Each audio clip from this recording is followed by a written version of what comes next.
Two of the 13 suspects in the murder of Aweil teacher were released after the public prosecutor dropped charges against them this week.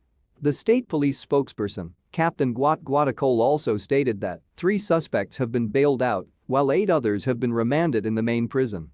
We had a total of 13 suspects.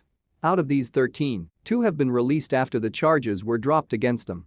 Another 3 people were bailed out and 8 people were sent to the main prison on the remade status, he said. Last month, teacher Deng Aweil was attacked and killed on his way from Zion Primary School to a nearby village. According to the authorities, the assailants burned the teacher in Yar, a chewed area in Aweil East County. The motive behind the killing is not known. Speaking to iRadio this morning, Captain Aweil said the case will be presented to the court soon. The case is now between the court and the public prosecutor. All investigation was done and evidence was collected, and it is now up to the public prosecutor to send it to the court.